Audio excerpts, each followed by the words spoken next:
Excuses, excuses. You hear them every day. Well, the devil, he'll supply them if from church you stay away.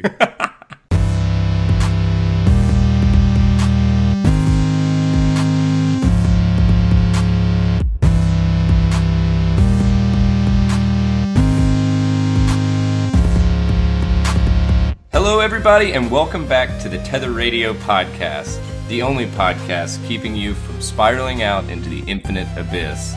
My name is Daniel, and I'm joined, as always, by my brother and co-host, Joseph. What's up, Daniel Bradley? How are you, man? I am doing great, because of this thing right here. Wait. Ooh. Oh, that was a nice big sup of Destil Brewery Wild Sour Series Cranberry Crick. Interesting. I got a little something on my side. What's that? Or do you want me to guess? Hold on. I think it's a big glass of jism.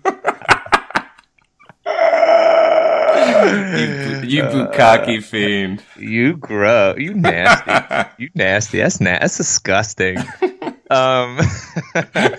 That was water. That was Atlanta's finest. Yeah, man. Yeah. The aquifers here are fucking amazing. I drink with raw water. Have you heard about this shit? No. Megan bought a core water the other day, and I was like, it literally just comes in a different bottle, and it's $4. I was like, what the fuck, man? Dude, raw water. I'm not kidding you. It's a huge fucking thing. A huge, huge thing. And it's just it's just unfiltered water from, like the mountains or whatever, right? It's kind of like peat in it. Yeah, so it's so look, hold on. It's a glass of natural, untreated water that meets every state and federal standard for drinking safety. And this shit is like, so it's literally just potable water. Dude, $40 for a 2.5 gallon jug.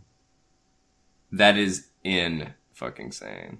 You know how Dad always says like that his dad would like turn over in his grave if he knew that people were paying money for water other than like what came out of a tap at their home. You don't have the same dad. Bottled water. This conversation always hurts. No, I'm kidding. I never knew my dad. Dude, $39.99, 2.5 gallons. That's stupid. I want to get into fucking raw water biz, my bruh. Yeah. Well, hey, I have something to plug real quick. I got turned on to this new podcast. Listeners out there should check it out. I was just going to bring that up. Go ahead, because I listened to it a little bit the other day. Go ahead. Last podcast on the left? Yes. Yeah, thank you for turning me on to it. It's fucking great. It's really fucking great. They make it really entertaining. It takes a little bit to learn kind of their banter, I guess, and how the show flows, because it's kind of, it's basically three comedians that will cover anything having to do with horror. Wait, it's three comedians? Correct. I've seen this, dude. Okay. Their names are Larry, Mo, and Curly. Why I oughta? But no, dude, it's really good. It's really entertaining too. So, can you suggest an episode? Because that was one of the things that I thought was a little bit challenging when I tuned in. There are like 390 episodes or something. Can you suggest? I started from the beginning, but I would suggest either the Ted Bundy series or the BTK Killer series. Both of those are going to be, I don't know the specific episodes, but they're going to be under episode 50 in regards to like, it's going to be less than episode 50 kind of thing. Got it. But yeah, man, super fucking interesting. You turned me on to it a couple days ago, and I was doing a little bit of cooking that was taking a shitload of time to prep the stuff, and so I just threw a pair of headphones on and was listening to it. And I listened to one about a cult. Some sort of cult. I'm drawing a blank on which episode it was. It wasn't. Was it a later one? Yeah, it was like maybe the latest one. Oh, gotcha. Yeah, But it they've was covered a couple colds, so. yeah, and it was just it was great. Like you said, the format is different.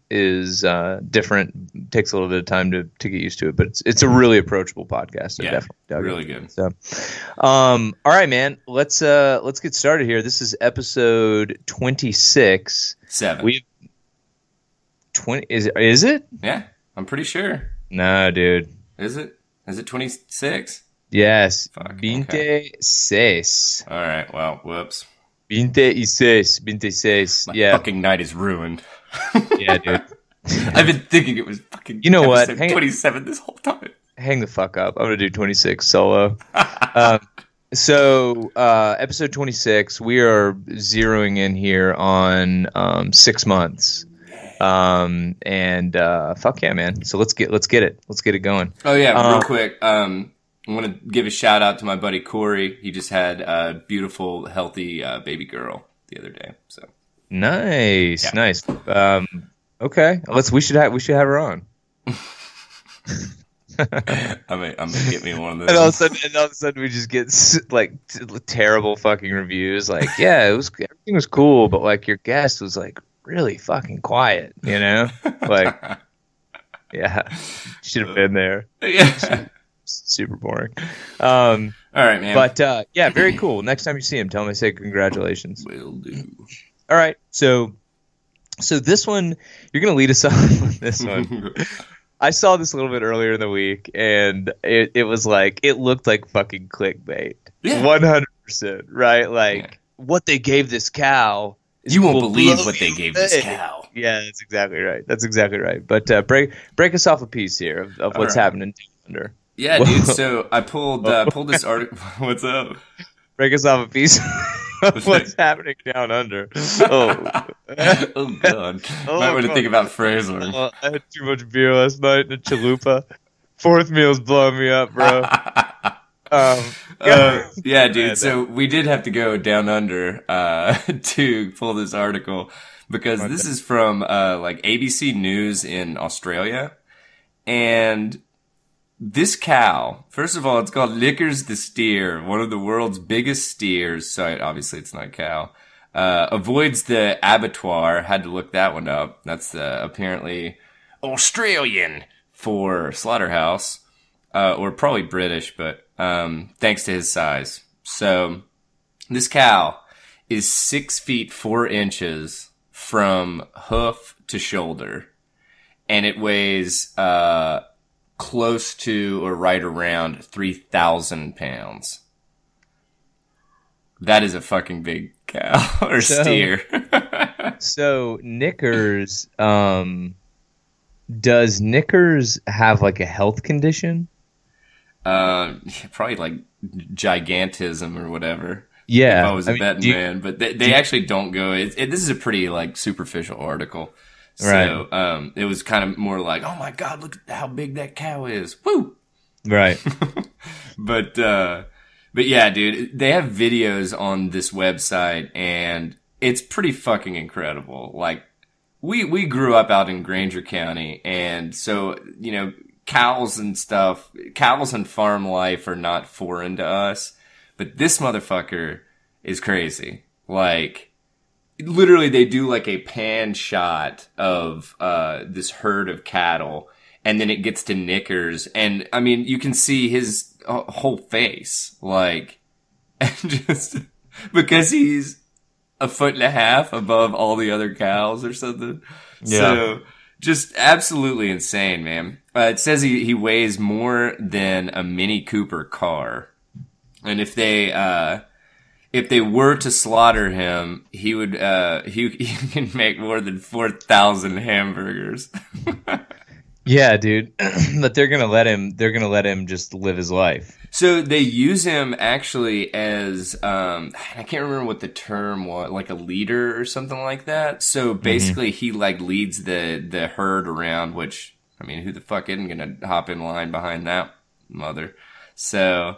But yeah, so, I mean, I guess it's kind of like, almost like a sheepdog or something like that it's like, you know, they get him to do stuff and the rest of the cows just kind of follow suit, so. But well, he's also what they don't cover in the article is that he's like super witty, which the other cows appreciate, I think. yeah, no, the wit is not wasted on cows. So. Yeah, that's right. No, but it definitely looks like clickbait, and it is it's pretty amazing. But this in the article they say a vet says taller, leggier animals are becoming more prevalent, right? So ooh, strap some pantyhose on that thing and throw it on a. We're headed towards a giant future with giant possibilities. You know, you're going to have 8-foot tall humans just eating, you know. Oh, that steer's legs went on for days. 9-foot tall cows. Right. Yeah, that's right. We're basically just going to have giraffes. That's it. Yeah, that's right. No giraffes, just like morphed cows. Yeah. Tallies, we call them. Yeah, that's exactly right. That's exactly right. So moving on here. Mm-hmm. How long does it take to poop a Lego? Good segue. Yeah, considering like I could probably have conducted this research by myself at the house because I have a 13-month-old son, of which he does one of two things. He finds something, he wants to touch it, and then he wants to eat it. So, yeah, this article, I pulled this because I was like, is this really like an age-old question? How long does it take to poop a Lego? Scientists swallow toy heads to solve burning question. Mm-hmm. And I was like, well, it was just, I thought that was kind of funny. And the picture is literally like basically a pile of Lego person heads. But they did this. 6 curious scientists have answered a bizarre call of duty to explore how long it takes for a piece of Lego, the children's toy, to complete its wonderful journey through the body once it's swallowed. What's the purpose? Like, what was this? Is this like the ice bucket challenge? Yeah, like, and honestly, the funny thing is this was actually published. You didn't hear that. The ice bucket challenge. Yeah, no. It's like pound of a fistful of plastic, a fistful of plastic beads, and see if you can pass a Lego block. Diverticulitis. Oh. So yeah, this was actually published in the Journal of Pediatrics and Child Health. So sorry, go ahead. Got it. That makes sense. Yeah. So I mean, it makes sense, but I'm surprised that you haven't asked, Joseph. How long does it take? How long does it take? Approximately 1.71 days on average. So if you're pounding plastic toys.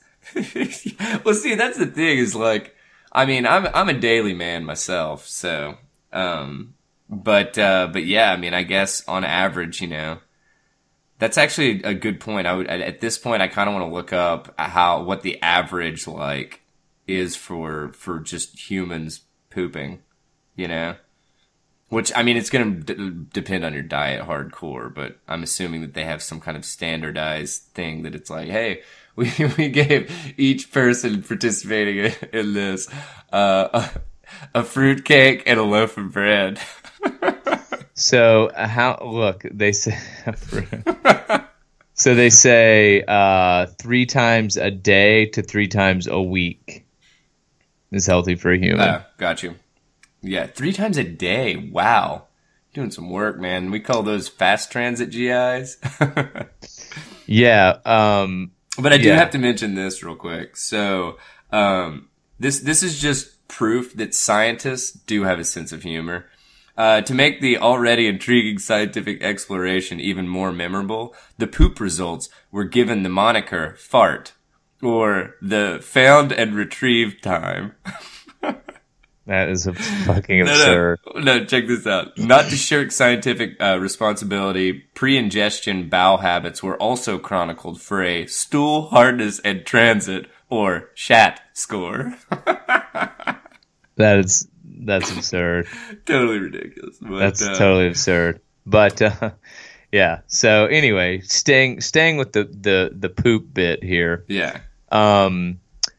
So we talk a lot about the confluence of different tech on this show, and about how we seem to be headed towards this period where you've got AI, like very rudimentary AI that's starting to be stood up, right, and used.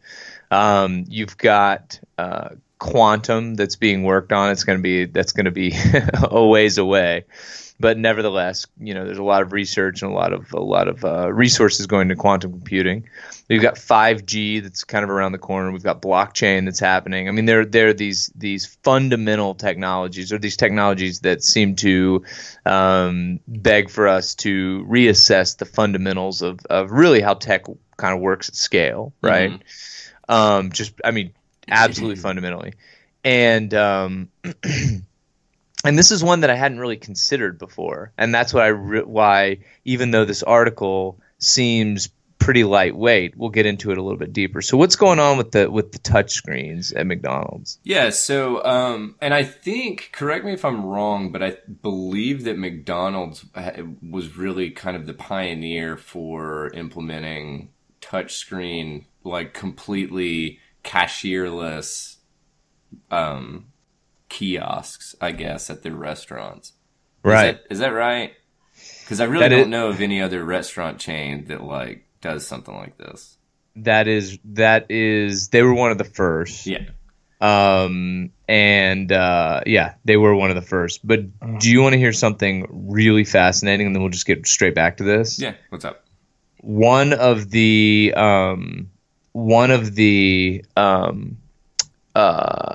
businesses that has more IoT devices than any other business, right? Mm-hmm. Do you want to guess? I'm going to McDonald's. Chick-fil-A. Oh, wow. Really? Yes. Chick-fil-A. That's funny. Yep. My pleasure. Well, no, and Chick-fil-A. No, you know that they have to say that. Well, it's right. Well, I mean, the thing I love about Chick-fil-A is that their business model is really simple, right? Yeah. It's like, really give a fuck about your customer. Which is so funny, because all these other businesses have a baseline good product, and then really just give a fuck about your customer. Yeah. So anyway, go ahead though. No, I was just gonna say that it's interesting to me that all these companies are like, oh my god, why? They have to be like, well, I guess they're probably not wondering why Chick-fil-A's as popular and as just lucrative, I guess. But it's one of these situations of, like you said, make sure that the customer is like, taken care of to the nth degree. And I mean, like, isn't that like, I don't understand why more business models aren't kind of around that. Because it's like, okay, people will pay more for the experience kind of thing. Anyway, right. Total tangent. But coming back to McDonald's, I believe that they were one of the first, if not the first, to like pretty much fully implement this in store levels. But touchscreen kiosks replacing cashiers. This was pulled from Fox News. McDonald's touchscreens test positive for traces of feces and deadly bacteria. So, oh wow, is it surprising at all that that a touchscreen is probably one of the most filthy things that you can, or one of the filthiest things you can come in contact with? No, it's not. It's not. But this is why I mentioned the confluence of technology, right? Mm-hmm. We don't think about this. Well, some people definitely do, but I'd say on a regular basis we take these things for granted. The purpose of a keyboard is simply for you to enter information into the computer, right? Mm-hmm. Now that sounds really obvious when we say it, but so why do I say this, right? It's what's known as a human computer interface, HCI, right? Mm-hmm. And there's a lot of research around HCIs. A lot of research has been done around HCIs. And so if you think about it, we are without a doubt headed towards a future, I should say, where computers, I mean, they're basically omnipresent now, but they will be not they will be more prevalent for sure, but to the extent, or not to the extent, to the end goal of being able to kind of mold your experience in the physical world, right? And so it's interesting to think about different ways of interacting with computers that do not require keyboards, right? So like we can see, pardon the pun here, but could see in the very near future eye tracking to be able to click on screens, right? Things that otherwise, dude, I mean, can you imagine, right? Like the dirtiest, I would say in short order, the most dirty object in the human world will go from being a doorknob to a touchscreen in short order, right? And so what's interesting, like think about the effects on health and healthcare, right? If all of a sudden you're creating this world where it does not, we do not need people to be touching doorknobs and screens and whatever, and then that within the context of us, humans having used antibiotics for years and antibiotics causing superbugs. So it's just really interesting, man. I mean, fuck, everything is linked. Everything is linked. It's crazy, and it really doesn't take that much of a logical stretch to like think about that. But I guess my point is, and I'll wrap it up here. But my point is, you got a temper tantrum happening there. Yeah, and the worst part is it's behind one closed door, and I'm upstairs. So like, yeah. So the kid's got pipes. He's got pipes, dude. There's one thing that we were told on multiple occasions, they're like, your kid's gonna have really good lungs, because he was constantly like practicing breathing in the womb. Anyway. It's weird. So real quick tangent. I think that's pretty interesting, though. Go ahead. Yeah, dude. So still in the vein of oh my gosh, what sanitation kind of thing. But I work a few shifts at a local bar, and I had to work today. And today was the first day ever that I was accused of something that was took me completely off guard. We have spray bottles, like little, basically condiment bottles that we put water in to spray the sides of glasses, because they said that it was more sanitary than using a bar rag, which makes sense, Dude, by two separate people tonight, I was asked what I was spraying on there and if it had to do with their fingerprints. Wait, what? Yeah. I was like, what? I was like, it's just water. And they're like, oh, well, okay, I just wasn't sure, I was like, wait. What are you talking about? Wait, hold on. I just want to make sure I'm tracking here. Yeah. As in, you were trying to capture their fingerprints or get rid of their fingerprints? I had no idea. I didn't launch explain the story real quickly here. Well, no. So literally, I got a beer. Okay. I turned my back to the bar because I'm pouring from the tap wall, and spray the side of the glass and set the beer down. And the guy's like, "What's in that bottle?" And I was like, "It's water." And he was like, okay, I just wasn't sure, if you were doing some weird thing with my fingerprints. That was literally the So he was saying you were spraying something on the bottle to grab his fingerprints. To capture his fingerprints. That was my conclusion, I guess. Okay, so here's what's crazy about this. Not that he would say that shit. Honestly, no, it's that you would even fucking think it. It's that it's even in your mind. That's because we have talked about all this like data driven stuff, and like just how everybody's kind of fucking on edge in regards to privacy and just having stuff whatever taken without their consent, kind of thing that has to do with their personal identity. That's right. And we are headed. I love how, touchscreen, Dookie touchscreens at McDonald's have led us to this. But here's the fucking truth, man. Do you know what the acronym SaaS means? Software as a solution. Have you heard this before? I've heard it, but I It's like don't know. capital S, Mm-hmm. small a, capital S, SaaS, Mm-hmm. right?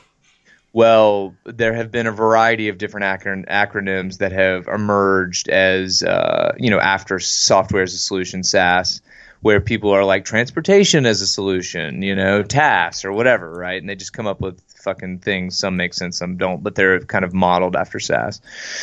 Privacy as a service is going to be very fucking real. Very, very fucking real. And what's shitty about it is that it's going to be something. Are you talking about like LifeLock on steroids kind of shit? Well, LifeLock is largely defensive, right? Mm-hmm. Like they're checking your shit. They're not proactive they're proactive in terms of like, protecting your shit or whatever, but they're saying like your shit exists. Now if somebody tampers with it, we'll tell you, right? So it's almost like identity insurance kind of thing. Yeah, I think that privacy as a service will be, devices that actively scramble, other devices from being able to tamper with your Bluetooth, for example. Bluetooth is like insanely hackable, right? Yeah. Like if you have fucking Bluetooth on your phone, turn it off right now. Never use Bluetooth ever unless you just absolutely have to. And I can't think of a reason why you would. Mm-hmm. But it's just Bluetooth is a very weak, has a very weak security layer, right? It's very, very easy to tap into. And so, yeah. I don't want to give up that audio fidelity. Yeah, well, that a wired connection can only give you. That's exactly right, man. You ain't got gold in that Bluetooth. But that's privacy as a solution, man. And I think that virtual private servers or virtual private networks, things like that, are absolutely going to be built into that. So it's just I like that. We talk a lot about tech on here. We talk about the Valley. We talk about tech leaders or whatever. And what's so interesting, and I think that this is the bellwether that people don't talk about a lot. Mm-hmm. The guy sitting at the bar worried about his fingerprints is the only one that matters. And sometimes people just don't fucking understand that. Mm-hmm. I don't give a shit like what you're selling, technologically speaking, right? Mm-hmm. If the guy sitting at the bar is thinking about his privacy, like there's a marketplace, Yeah. And so that's an awesome story, dude. Thank you for telling me. Well, yeah, it popped into my head, and I meant to tell Megan about it, and it's just another reminder. But anyway, yeah. So coming back to McDonald's and stuff, the thing that actually kind of concerned me the most about this, okay, so they named some of the bacteria that they were able to grow, Staphylococcus, which is super, super common on epidermis of humans. So that wasn't that weird. But the one that was the weirdest was Enterococcus faecalis. And that is straight up like a oh my God, what is the term? I can't remember. But when you get sick in the hospital. That's a straight feek bug right there, man. Yeah, seriously. But when you get sick from like... It's resistant. No, it's not. It is antibiotic resistant. Superbug. No, it's not a superbug. I can't remember what the term is when you acquire, oops. Because it's a really good term. Illness from hospital. Nosocomial. So, nosocomial infections are infections you receive from basically being hospitalized, and hospitals are just breeding grounds for bugs, Right. This would fall under that category. So that's the thing that I'm like, ooh, because dude, you come down with some shit from that, and like it's going to be difficult to treat, kind of thing. Right. And so, like you said, I don't know if you were joking or not, but like superbug kind of stuff. This is how superbugs get created, because they're somebody's on an antibiotic for some kind of infection, And they go to McDonald's. They ingest this thing. It gets exposed to this antibiotic, somehow mutates, and now it's antibiotic resistant to whatever they're on. You could see that we could hear this congressional testimony, right, where they're like, I'm Mr. just wanted to quarter pounder. Mrs. Director of the CDC, can you please explain patient 0 and how this happened? Yes, Senator. As best we can tell, patient 0 entered the McDonald's, ordered a 20-piece chicken McNugget from a touchscreen, sat down at whoa, Director, Mrs. Director, I'm sorry. Does McDonald's still sell 20-piece chicken nuggets? Yes. Oh, damn. And what kind of sauce did he get? Hey, did they bring that Szechuan sauce back yet? Yeah, that's right. From what we can tell, he actually did not eat sauce on his nuggets. Really? Criminal. What happened? Sauceless nugs? There was a Chick-fil-A across the street. He stepped out for Chick-fil-A sauce. He felt it was superior. Dude, fucking Polynesian, just all up on those nugs. Dude, nothing like 20 fucking nugs, man. We'll move on here, but just quick story. McDonald's is garbage. It's fucking garbage out of a trash can, wrapped in a bun, warmed up, put on a bun, and served hot to you. What's crazy? Hopefully. I don't think most people realize how fucking bad they feel on a daily basis. Yeah, because we stopped eating fast food and stopped drinking soda for a while. Mm-hmm. And when I was in graduate school, I had a super late night, and my buddy, who was like a real fat piece of shit at the time, now he's totally gotten into distance running. Actually got me into distance running. A real fat piece of shit. I mean, he just felt terrible. Yeah. I mean, I'm not trying. I'm not body shaming. I'm just saying just like no. He didn't exercise. take care of himself, dude. No exercise, like smoking cigarettes. Like, I'm thirsty. Stop and let me get a Coke. You know what I mean? It's what? And I'm a little draggy too. Better make it a Mountain Dew, But no. Hit the Taco Bell. I need to get Baja blasted. So we stop at this McDonald's, and I'm like tired as shit, totally delirious from spending all day at school studying.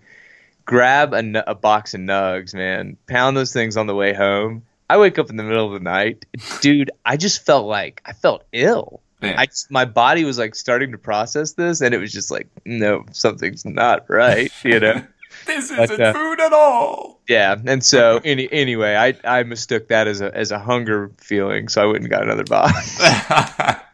No, dude, I know what you're talking about. It's almost like a fast food hangover kind of thing. Yeah, it is. But you know what, brother? You can only fight fire with fire. It's like I said, 2 negatives do make a positive in algebra.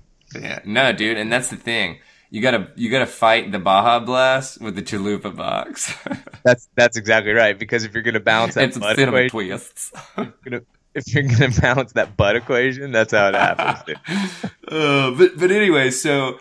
The thing that was most concerning to me about this totally and utterly makes sense. You look at probably the rate that people wash their hands, when they, use the bathroom and stuff.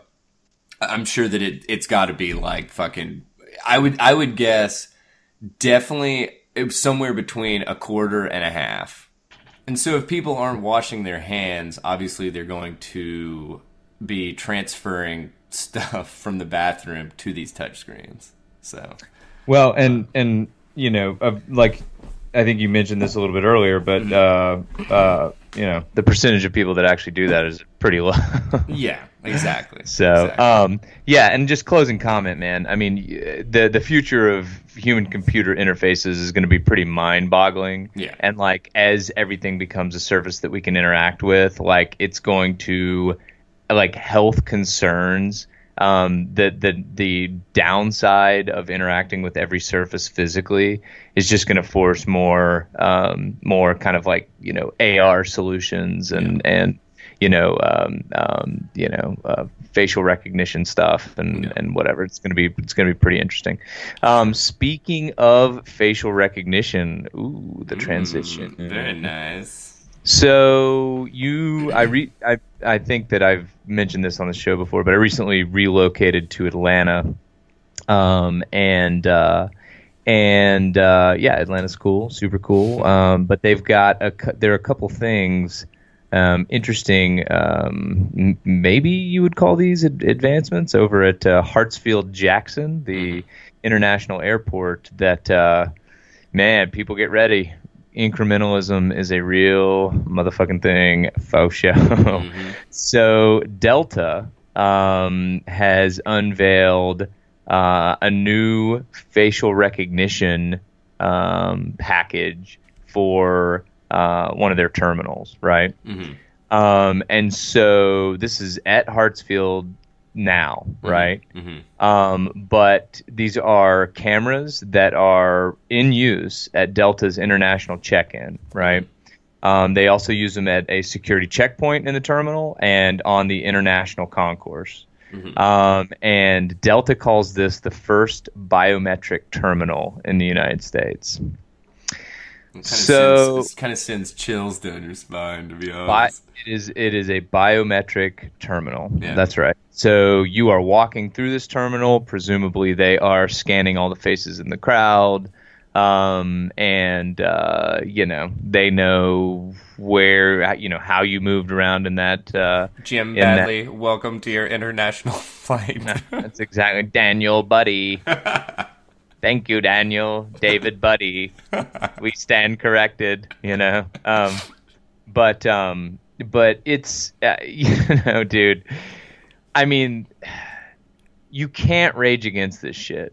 Like, it is coming like a tsunami of, connectivity that will never recede, right? The benchmark will be raised, and you will fucking participate. That's it. Well, it's the price you pay to be a part of society. It is. It is part of the invisible contract that you sign to have things like fucking Uber, right? And you sign it in your dookie on a McDonald's touchscreen. And you sign it with a fist. You sign it with a fistful of feet, and while you're chowing down on a Big Mac. I mean, but that is, it's going down. So they said, what exactly, like, is this for, like, checking in? Is this, like, do you still have to show identification kind of thing? Like, what is this cutting out, I guess, or do you know? Right. So this is used during boarding, right? Yeah. And it will save an average of 2 seconds per passenger. So I think this is like once you're through security and you're getting on the plane, they're like double checking that you are who you are or whatever, right? Gotcha. So maybe this is like a face scan, when you enter the terminal, and then making sure that those same faces get on the planes that they should be assigned to, right? Gotcha. Yeah. And so 2 seconds per passenger, or a total of 9 minutes for boarding a wide body plane, right? Which is like a considerable amount of time when you add that over millions of passengers, right? Yeah, well, I mean, that's one plane. So that's right. Hundreds of thousands of passengers, millions over the course of a year or whatever. Yeah, exactly. Somewhere in that neighborhood. Millions over the courses of even maybe a couple of years. That's a million. It's a lot of fucking people. But 1 to 2% of passengers, the facial scan can't match with the passport photo on file, right? So they're using your passport photo to match your actual face. And then another interesting little statistic out of the article. Less than 2% are opting out of facial recognition. So you can opt out, but less than 2% are doing it. But I wonder how they, they say that, you can opt out, but is it like turning off your Facebook profile, that it's like, dude, there is no 6 months, and you have to wait another 6 months. There is no opting out. Yeah, I mean, exactly. let's be clear here. Yeah. There is, like, you have a photo on file in your that's attached to your passport number. there's no fucking opting out. Like, they're not, you walk through the terminal, they're not like putting a black box around your face. Yeah. Like, that's just not the way it works. Yeah, exactly. And so, sure, they're telling you that and then the burden of proof that they're not adhering to your opt out. Lies on them? Come on, give me a break. Yeah.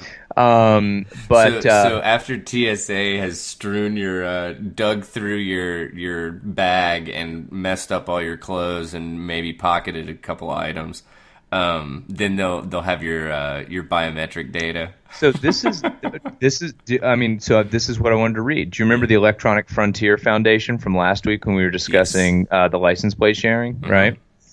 So the EFF is the shit. I mean, they don't get it all right, but it's a great resource to go check out and see what they're worried about. I think unlike the ACLU, unlike the Southern Poverty Law, the EFF has not really been hijacked politically, not yet, at least, and not in an obvious way. So I really appreciate the way that they push back against. Frankly, against something that is going to happen, whether you like it or not. But a senior staff attorney from the EFF says that they see this threat to privacy. They see this as a threat to privacy, potential threat to privacy, because our constitutional, quote, right to travel and right to anonymous association might be abridged, right? And so. That's really fucking interesting, man. That's number one. Number two, you're exactly right. This is biometric data. And if you trust a goddamn airline to guard your biometric data, like, here's the thing, dude. Your credit card number, we can shred that bitch and send you a new one. The data points that make up your face. Yeah. I mean, granted, you could probably pull this information from many of the pictures that are already out there of you, right?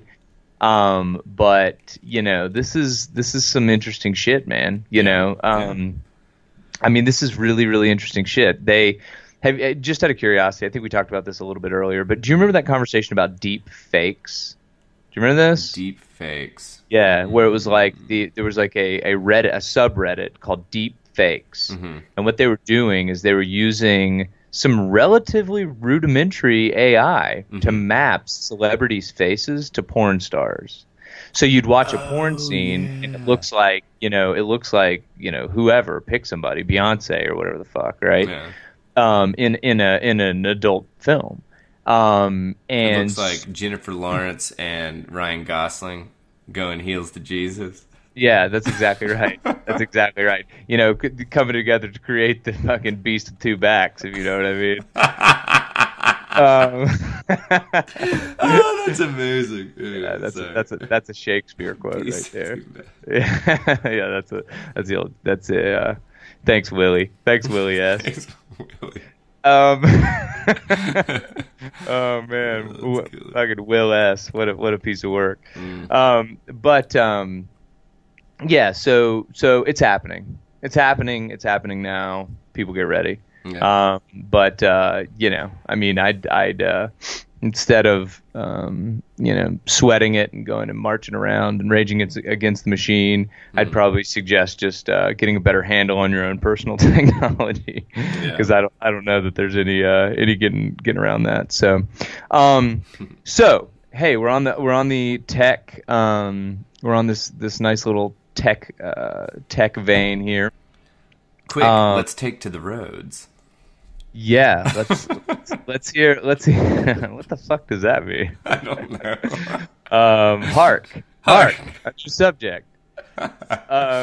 So yeah, man, all this tech in our life is fucking us up. We know that, but maybe now we're seeing some of the repercussions.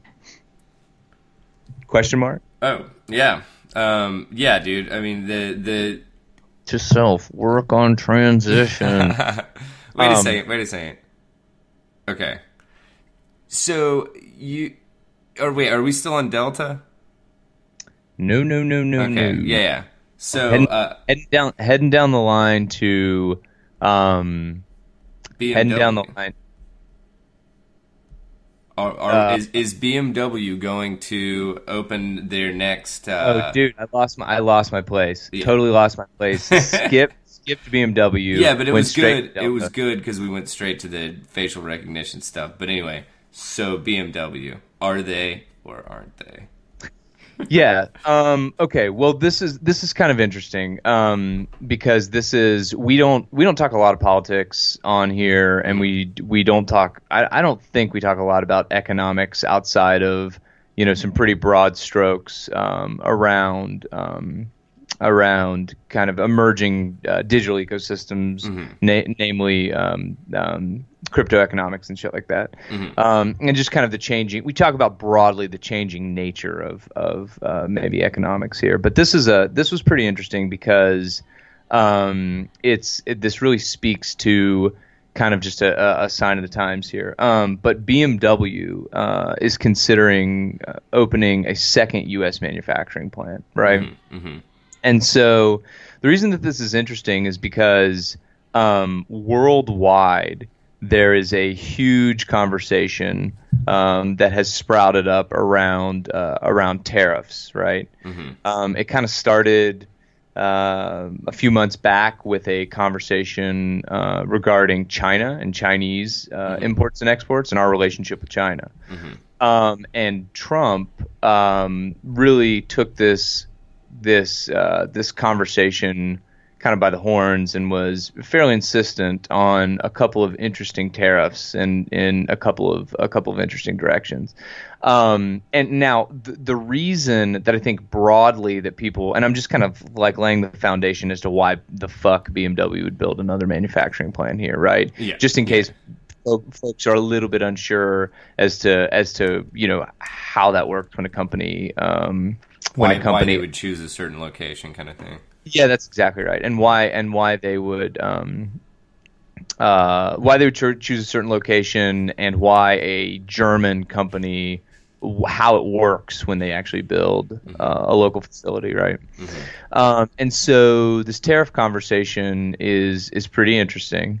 It really speaks to the protectionist and kind of nationalist rhetoric, which both of those things get branded as kind of across the board bad things. I don't really think that's the case. I mean, I think that if you believe that one nation is different than another, then and your citizenship matters, which I think most people do. And sovereignty is important, and if you think that that's the case, in world economics, by definition, there are winners and losers. So, tough shit. You want to be on the winning team, and it sucks. I wish we could all kumbaya, but that's not the state of the world. Somebody gets punched in the face, right? Yeah. And so, what's interesting about this tariff conversation is that for many years, the way that imports and exports have worked in the United States is, even though clearly business from imports from a place like Germany, from a place like France, whatever, even though those should absolutely be connected to other ways that our governments interact, like, for example, with like the defense of those nations, right? Yeah. That has been broadly passed over by the past couple of administrations. And I'm saying to include Bush, right? Yeah. And certainly Obama. So the reason I'm saying that is because it's on both sides of the aisle. Yeah. It's just been completely overlooked. Right. In general. So that's exactly right. Well, and I would be speaking. I'd be speaking a little out of turn to say completely overlooked, because I'm not really sure, but largely, and certainly it wasn't a priority. How about that? And it's certainly not a priority, and certainly out of the kept out of public discourse. Yeah, certainly kept out of public discourse. And so a lot of this tariff conversation in Europe has kind of has been around countries' participation in the defense of their own country. The United States spends billions of dollars defending our partners in Europe, specifically from other countries. right? Like we have missile defense systems that we foot the bill on that are supposed to protect countries like Germany from countries like Russia, right? Yeah, and like which that was a big like the petroleum, right? Yeah, well, that's exactly crude right. oil or whatever, the oil pipeline. Yeah. That's right. There was an oil pipeline, and there was an energy conversation that kind of sprouted up about this a couple of months ago when we briefly touched on it. And so anyway, that's a long-winded lead up, but I think that that's important because it's like if you think about why VW, why BMW, which are both German companies.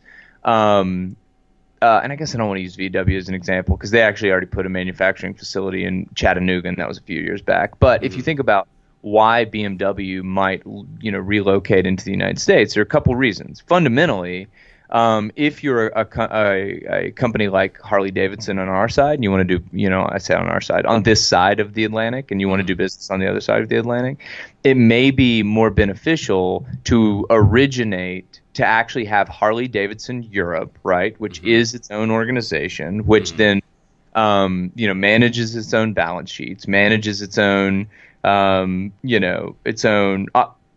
operational world, and then is responsible for basically cutting a check back to the mothership in the United States. It's almost like a franchise. Yeah, I mean, that's the really interesting part. There are a variety of ways to handle this, right? You could license somebody to make your own product. You could open up another office. You could have some sort of hybrid arrangement where like you're committing to sales and marketing and they're committing to manufacturing, right? And so there are a million ways to skin this, but coming out and saying we're going to put a manufacturing facility there, that's a big fucking deal, especially if they're saying that they're gonna foot the bill on it, right? And so the reason that you might do this is because if there are import and export taxes, you could be hit on both sides, and so why not just manufacture everything locally so that you kind of start to lessen the tax burden, right? And so, interestingly enough, they're putting or suggesting that they're going to put, they have a facility in South Carolina now, right? But they're planning a Mexico factory next year, which is interesting because, dude. Dig this. Trump came out and said he was fairly certain he was going to terminate the NAFTA arrangement, right? North American free trade, right? Which means that our trade agreements with Mexico and Canada may be reassessed, right? Which I'm telling you, this is the interesting part about the political world now. It is fucking 3D chess. That's what it is, right? And so you've just got this maneuvering that's happening for reasons that are extremely unclear to anyone except those that are doing the maneuvering, right? Dude, you want to talk about second and third order effects? Jesus. Yeah, you find fourth and fifth, sixth and seventh, right? And so, anyway, I just thought that the reason actually you put this article up, but the reason that this article is really interesting is because, I think seeing infrastructure from big companies be more flexible and shift to kind of where it's needed when it's needed is really something that's only been possible in the very recent past, right? And so this is a reaction to tariffs. This is a reaction probably to some other diplomatic activity that maybe we're not even aware of. I mean, we could imagine a world where Germany's like, hey, look, extend your funding of the missile protection, protection of Germany with these missile systems or with a base or whatever, and in exchange we'll make sure BMW puts their new facility in the United States. And then of course local senators get to spin this up and put it in the fucking dryer here and make it fluffy and smell fresh for their constituents. And so, anyway, that's why I thought it was interesting is just because we skim over articles like this, but there are layers that we definitely need to dig a little bit deeper and consider here. And so, I think seeing activity like this with a company like BMW making this public pronouncement that this is the direction that they're going to go in is really, really interesting, and I think is noteworthy and worth us covering as we try to encourage folks to kind of pop the hood. Yeah, for sure, man. Bo Shizzle. Yeah, and that's the thing is it's do we have a complete commentary on why BMW would decide to build here? No, because we don't have a complete picture. So yeah, but it's that's oh man, I like shudder to say this in this way, but that's how they want it. No, exactly. And yeah, we're quickly moving towards a workforce and I guess company management and a workforce that's like largely borderless. There's a better way to say it. Yeah, I believe it's called globalism. yeah, but to a degree. I guess this. Yeah, true. But the spin that I would put on it is that if globalism is about access, which it kind of seems to boil down to like to access, what I'm describing would be more like globalism, with like a side of like fluidity, you know what I mean? Of like labor fluidity, because globalism to me seems more about kind of like thought and product, you know what I mean? Yeah. And like less about like globalism seems to be active, right? Like globalism comes to you, right? And I think that it's so it seems, and then I think that that this is almost like you being able to go to to go to globalism in some way, like to be able to go and like work for sovereignty is being rethought here, reassessed, and I think that's ultimately what's really interesting about this. Huge fucking companies keeping remaining super flexible so that they can react really quickly, and they can port whatever aspects of their business to wherever they need to, and they can do it as because these guys, what do they give a shit, right? As long as the product unit economics kind of add up. Whether it's in the United States or in Mexico or in Thailand, they don't really give a shit as long as the unit economics make sense. And so saying like, here's a list of places where unit economics work. Now, where are we going to pick, to put this place based on, political, political chits that we need to get on the table and trade around. Yeah. So anyway, that's enough about BMW there. But man, okay, so tech. We talk about this a lot, and how consumer technology has kind of impacted people, and like consumer technology, social media in particular, very well maybe the cigarettes of the 21st century. And so, talk a little bit about this. Yeah, so this article that I pulled from CBS News. It's called the CDC says life expectancy down as more Americans die younger due to suicide and drug overdose. So this is near and dear to my heart in regards to the drug overdose stuff, because I am a licensed pharmacist in the state of Tennessee. So I got to see firsthand, on rotations and stuff, how much of I guess how the opioid crisis is affecting East Tennessee specifically, and this makes nothing but sense, And so they started off this article basically saying that they're In 2017, there were 2.8 million deaths. Mm-hmm. And that this was 70,000 more than 2016. So they started looking into, obviously, what's with the uptick kind of thing. Now, a portion of this is affected by the fact that we've got a growing and aging population. But the weird thing is that the increase was in deaths was mainly due to younger age groups, and they said particularly middle-aged people, which is obviously problematic because middle-aged people are basically the workhorses for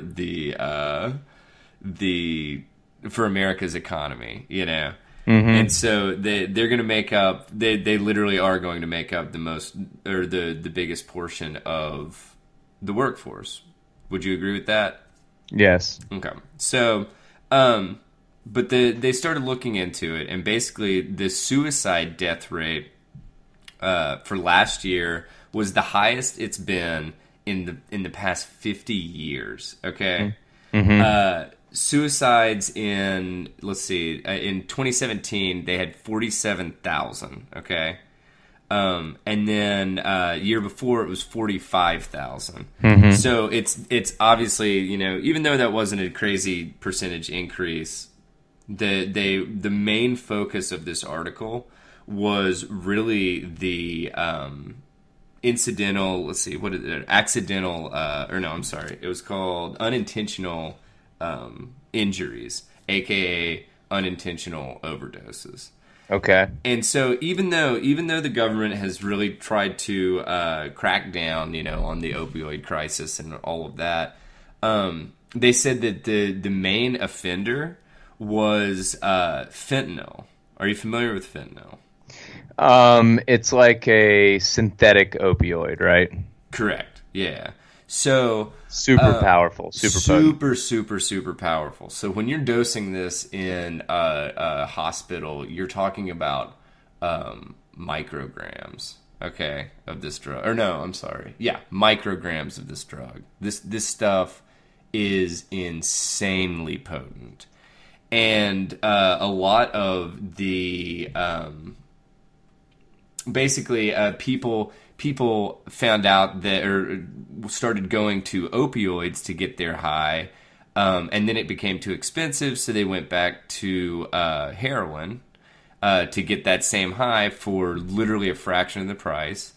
And then people started lacing the heroin with fentanyl, which is not, they have opioid equivalents or opiate equivalents, or I'm sorry, they're called morphine equivalents because morphine is an opiate.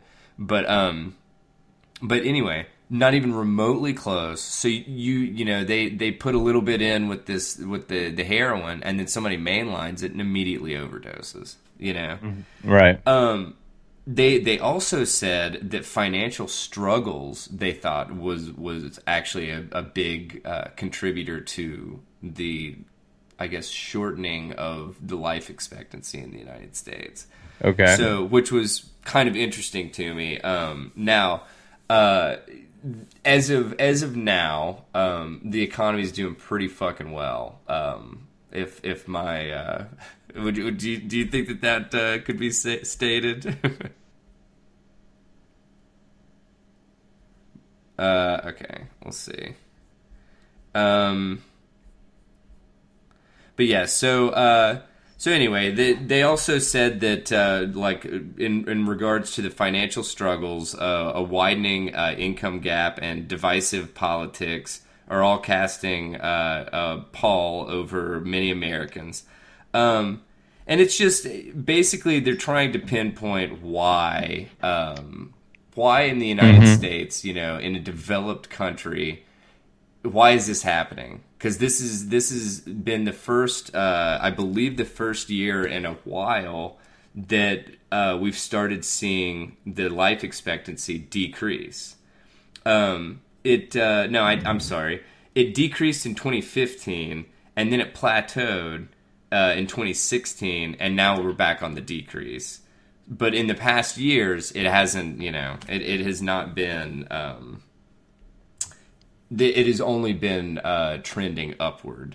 So it was just an interesting article to kind of pull because, man, it's just it kind of makes you wonder about, especially with the suicide stuff. I know I'm kind of jumping back and forth, but it's interesting. Let's see, it's interesting because, like, what does the effect of like social media and stuff? Because you hear about all these people that get bullied, and they basically end up getting bullied, and then secondary to that, trying to commit suicide or completing suicide. So what's the actual increase been? The increase in suicides. Let's see. So let me do some quick math. So percentage-wise, we went. Sorry, 2 seconds. We had about a 5% increase, and that's from last year to this year. That is fucking crazy. Yeah, that's fucking crazy. Yeah, and so it's just it's one of those things that that this is a multifaceted problem, but what really what we don't know. Social media hasn't been around long enough and studied to a degree to where we can be like, hey, suicides were, we were actually trending down for that, and then social media popped up, and my God, bullying and like just social media is just so fucking toxic. I know I feel like a broken record talking about it, but yeah, it's just I thought that this was a pretty interesting article because they were even talking about how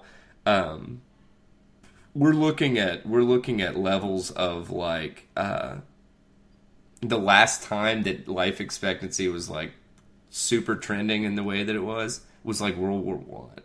So I mean, we're looking at all like over a century ago kind of thing. Yeah, but I mean, it's it doesn't totally surprise me. Like the level, because what's interesting is, it's like healthcare has advanced, and so when it comes to fighting bacteria, like let me put it this way: the threat vectors have become much more complex, and considering how complex human beings are, like we have no fucking clue. Like it's extremely linear to say you have a cut in your body and there is this specific bacteria that gets in there and we don't know what it does, but it kills you. And then we figure out how to get rid of the bacteria, and then that specific thing doesn't kill you, right? Yeah. But it's like the conversation of cancer. Cancer's not one thing. Cancer just describes a phenomenon, right? Yeah. Yeah. And so it's like there is no cure for cancer. There will never be a cure for cancer. Probably what we'll do is we'll start to be able to define more specifically what's actually happening to cause this cellular replication, right? Yeah. Yeah. And then from that, we'll be able to attack that issue. And so my reason to bring this up is that the human mind, I mean, we're still in a place where we don't we're still in a place where mental illness is not really taken. It's not that it's not taken seriously, but it's like still faux pas. Well, not exactly faux pas. It'd be more of a stigma that's attached with addressing mental health. Mm-hmm. So hopefully that will change in the future here, and I think as we continue to just push towards this immersive digital world, we're going to need to start considering that more, and we haven't. So again, man, it's the cigarettes of the 21st century. yeah, no shit. Man. So anyway, all right. Well, look, I'm gonna go ahead and take us out of here. It looks like we have reached our time. So this has been Tether Radio episode 26. As always, thank you for spending your time here with us for the past hour and a half. don't forget to shoot us a note if you have thoughts, comments, or anything in between at tetherradio@gmail.com. That's TETHERRADIO@gmail.com. On Twitter, our handle is @tether_radio. Instagram is the same, @tether_radio. And of course on Facebook, Tether Radio, all one word. So this has been episode 26. Thank you for joining us. We will see you next week. I'm Joseph. I'm Daniel. And stay tethered, friends.